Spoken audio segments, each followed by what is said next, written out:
নিয়ে করবেন।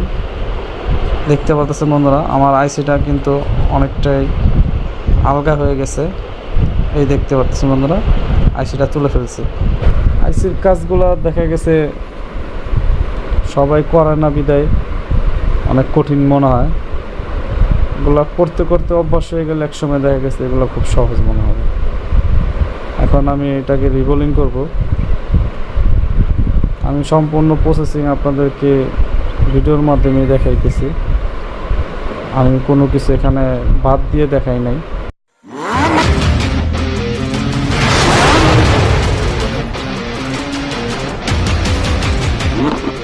আসসালামু আলাইকুম প্রিয় ভিউয়ার্স, আশা করি সকলে ভালো আছেন। আমি মোহাম্মদ রিপন ইসলাম, মোবাইল সার্ভিসিং BD.R পক্ষ থেকে আপনাদের সকলকে আন্তরিক শুভেচ্ছা অভিনন্দন। আমার হাতে একটি ফোন দেখতে পারতেছেন। ফোনের মডেলটা হইতেছে A03s। এই ফোনটা টাচে কাজ করতেছে না, এটা ডিসপ্লে চেঞ্জ করে দেখা হয়েছে, তাও একই সমস্যা, কয়েকটা ডিসপ্লে দিয়ে দেখা হয়েছে।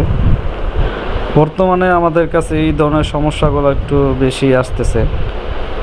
এই সমস্যাগুলো মূলত CPU থেকে বেশি হয়।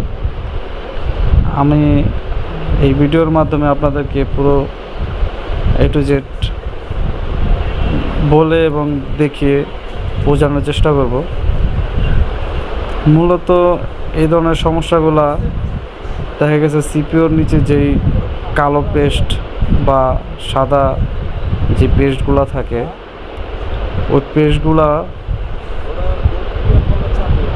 থাকার কারণেই এই সমস্যাগুলো বেশি হয়। যখন নাকি ফোনটা আপডেট বা গেমিং বা যে কোনো ধরনের হেভি ইউজের ক্ষেত্রে যখন বেশি পরিমাণ হিট হয়, তখন এই আইসির নিচে যেই পেস্টগুলো থাকে, পেস্টের ভিতরে এক ধরনের লিকুইড দেওয়া থাকে। ওই লিকুইড থেকে আমাদের এই ধরনের সমস্যাগুলো দেখা দেয়। লিকুইডগুলো যখন গলে যায় তখন বেরোনোর আর জায়গা পায় না, কারণ পেস্ট দিয়ে জিনিসটা আটকানো থাকে। তো ওই পেস্টগুলো যেই দিক থেকে যায়, ওই লাইন দেখা গেছে এটা নেটওয়ার্ক সেকশনের লাইনও হইতে পারে বা টাচের কোনো লাইনও হইতে পারে বা যে কোনো আদার্স ডিসপ্লের সেকশন হইতে পারে, ক্যামেরা হইতে পারে। দেখা গেছে একটা না একটা প্রবলেম দেখা দেয়। তখন সেই ক্ষেত্রে আমাদের কাছে কাস্টমার সেটগুলো নিয়ে আসে, যে বলে যে হঠাৎই সমস্যাগুলো। তো আজকে আমার হাতে যে সেটটা দেখতে পাচ্ছেন, এটা টাচের সমস্যা। তো আমরা এখন এটা CPUটা সরাসরি এখান থেকে তুলে কাজ করে দেখাবো। তো আশা করি এই ধরনের কাজগুলা আজকের এই ভিডিও থেকে আপনারা খুব সুন্দরভাবে বুঝতে পারবেন। শুরুতেই আমরা পুরো বোর্ডটা খুলে আগে কিছু পরিমাণ আমরা এই জায়গা থেকে কাটিং প্লাস দিয়ে কেটে নেব, যাতে আইসিটা আমাদের পুরোপুরি সেফলি আমরা রিমুভ করতে পারি। তো দেখতে পাচ্ছেন আমরা তিনটা কাটার পরে আমরা শিওর হয়ে নিতেছি সেটটা আমাদের চালু হয়েছে কিনা। না, টিন খোলার পরে সেটটা পুরোপুরি ডেড হয়ে গেছে। আমরা প্রত্যেকটা কাজ স্টেপ বাই স্টেপ এভাবে করব, তাহলে দেখা গেছে আমাদের কাজের সাকসেসগুলো আমাদের চোখের সামনে দেখা দিবে। তো দেখতে পাচ্ছেন বন্ধুরা, আমি টিনটা ওইখান থেকে কেটে ওঠানোর সময় আমার কিছু লাইন মিসিং হয়েছিল, যার কারণে আমার মনে একটু সন্দেহ জাগছিল। আমি তাই আবার ফিটিং করে দেখলাম যে আমার ডিসপ্লে সেটের সমস্যা কি, অন্য কোনো সমস্যা হয়েছে না। তো দেখলাম যে না, আমার আগের সমস্যাই আছে। তো আমি এখন সরাসরি CPUতে আমি PPT পেস্ট দিয়ে আমি এখন আইসিটাকে তুলব।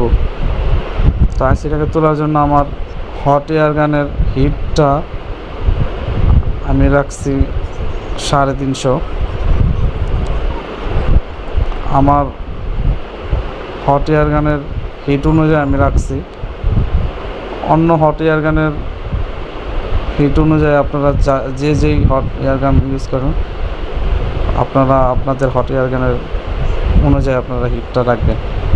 তো আমার এয়ার রাখছি আমি 3। একটু সময় নিয়ে এই কাজগুলো করতে, আমার এই আইসিটা তুলতে মিনিমাম 4 থেকে 5 মিনিট লাগছে। তা আমি এখানে টেনে দিয়ে আপনাদেরকে দেখাইছি যাতে ভিডিওটা লম্বা না হয়। আপনারা এই কাজগুলো একটু সময় নিয়ে করবেন।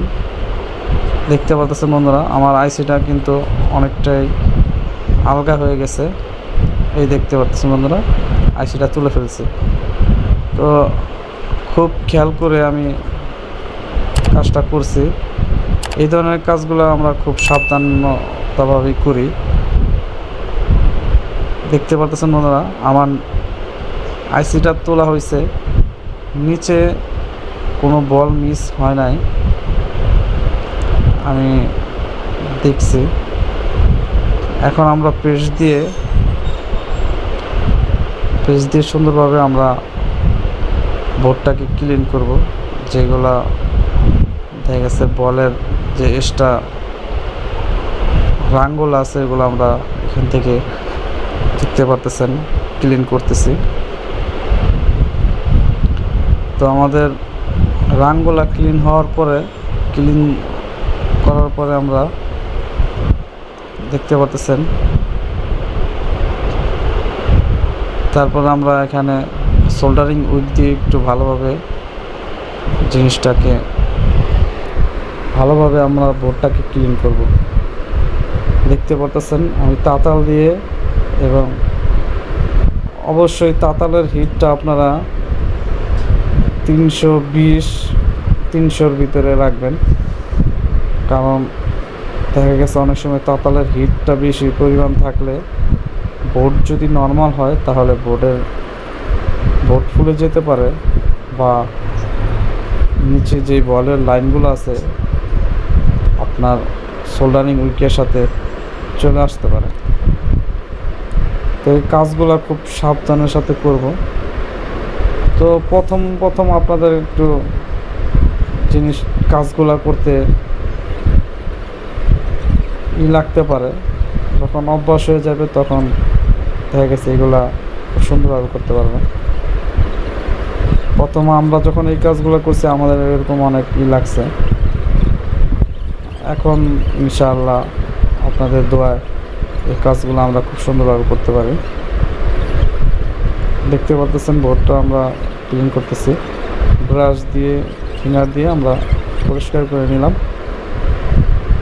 তারপরে আবার একটু ভালোভাবে, যাতে একটা বলও উঁচা নিচা না থাকে, আমরা ওইভাবেই এই জিনিসটা পরিষ্কার করব। আর সাইড থেকে কোনো পেস্ট, যে এক্সট্রা পেস্টগুলো থাকে ওগুলো আমরা খেয়াল করে দেখব যাতে কোনো জায়গায় এক্সট্রা কোনো কিছু না থাকে। তো আমি আমার বোর্ডের এই জায়গাটা একটু আছে, আমি এটা ভালোভাবে ক্লিন করে নিতেছি। এখানে একটা লাইন একটু উঠানোর সময় ঘষা খেয়ে একটু হয়ে গেছে, ওই জিনিসটা আমি ভালোভাবে দেখে একটা করে আর কি ক্লিন করে আমি শিওর হয়ে ক্লিন করে নিলাম। তো ভালোভাবে বোর্ডটা আগে, এটা খুব ইম্পর্টেন্ট যে বোর্ডের একটু উঁচা নিচা যাতে না থাকে, আর এমন বেশি ঘষাঘষি করা যাবে না যাতে বোর্ডটার যে লাইনগুলো থাকে বলের, এই লাইনগুলো শর্ট বা কোনো নষ্ট হয়ে যায়। এগুলো খুব সাবধানের সাথে করতে হবে। আমি ওইটা আমার খুব সুন্দরভাবে হয়ে গেছে, যার কারণে এখন আমি আইসিটাকে ক্লিন করব। এগুলো আমি খুব সময় নিয়ে করেছি। দেখা গেছে আমার এই কাজটা করতে ঘন্টাখানেক সময় লাগছে। আপনার 50 মিনিট থেকে ঘন্টাখানিক এরকম সময় লাগছে, কিন্তু আমি এটাকে আপনাদের সামনে ফাস্ট ফরওয়ার্ড করে দেখাইতেছি। দেখতে পারতেছেন আইসিটাকে আমি একটু হালকা হিট দিয়ে আর 11 নম্বর ব্লেডটা দিয়ে আমরা ক্লিন করতেছি। আগে তাতাল দিয়ে রানগুলোকে সমান করে নিছি সোল্ডারিং দিয়ে, তারপরে আমরা পেস্টটা পরিষ্কার করলাম। দেখতে পাচ্ছেন এখন আবার একটু পেস্ট দিয়ে সোল্ডারিং দিয়ে সুন্দরভাবে ক্লিন করে, বা এই জিনিসগুলো খুব ধৈর্য সহকারে কাজগুলো করবেন। আইসির কাজগুলো দেখা গেছে সবাই করে না বিদায় অনেক কঠিন মনে হয়। এগুলো করতে করতে অভ্যাস হয়ে গেলে একসময় দেখা গেছে এগুলো খুব সহজ মনে হবে। এখন আমি এটাকে রিবোলিং করব। আমি সম্পূর্ণ প্রসেসিং আপনাদেরকে ভিডিওর মাধ্যমে দেখাইতেছি, আমি কোনো কিছু এখানে বাদ দিয়ে দেখাই নাই। দেখতে পারতেছেন আমি বল পেস্ট দিয়ে সুন্দরভাবে এটাকে বসিয়ে আমি বলটাকে বসাইলাম। পেস্ট বসা এখন আমি হট এয়ার গানে বল করার সময় হট এয়ার গানের হিট আমি 250 থেকে 260 এর মধ্যে আমি সবসময় বল করি। আপনারা এইভাবেই করার চেষ্টা করবেন। দেখতে পাচ্ছেন এখন ওটা করার পরে হালকা একটু ঠান্ডা করে তারপর আমি 11 নম্বর যে ব্লেডটা আছে এটাকে এক্সরে ব্লেড বলে, এক একজনে এক একটা বলে, আমি এটাকে 11 নম্বর ব্লেড যে যেটা খুশি বলতে পারেন।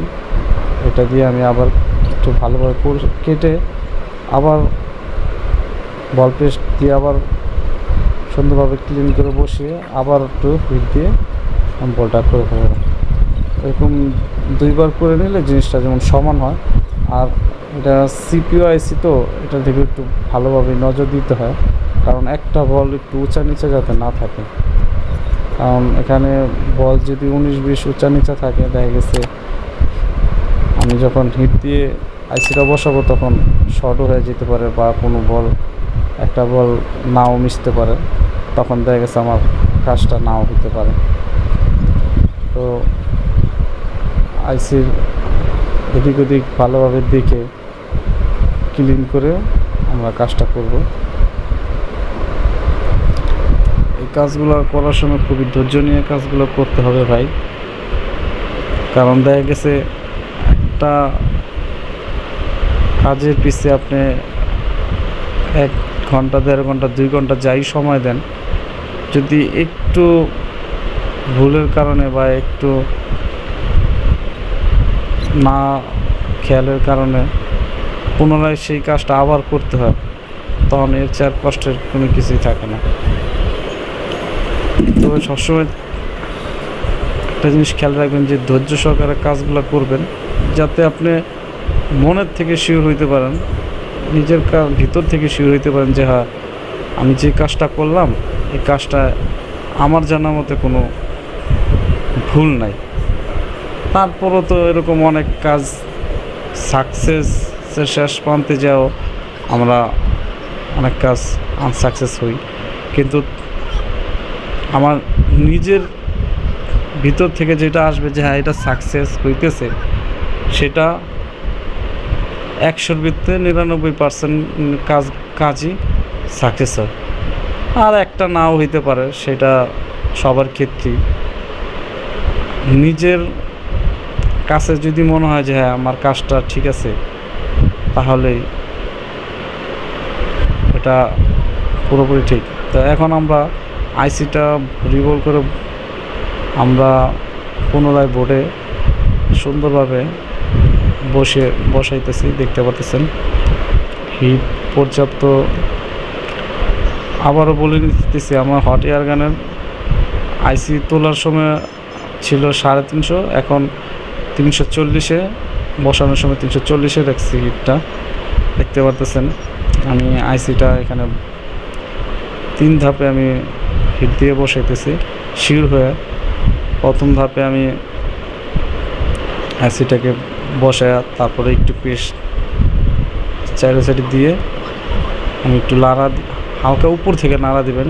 সিপিইউটা সাইড থেকে নাড়া দেওয়ার কোনো প্রয়োজন নাই, এটা উপর থেকে নাড়া দিলে বোঝা যায়।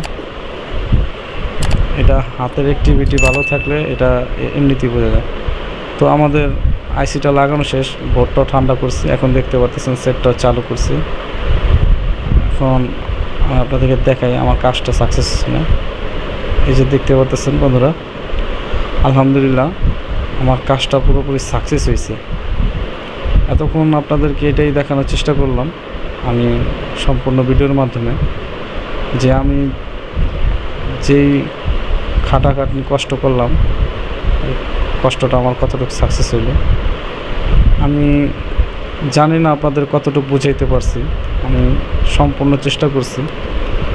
তারপরও যদি কেউ কোনো কিছু না বুঝে থাকেন তাহলে আমাকে কমেন্টের মাধ্যমে জানাতে পারেন।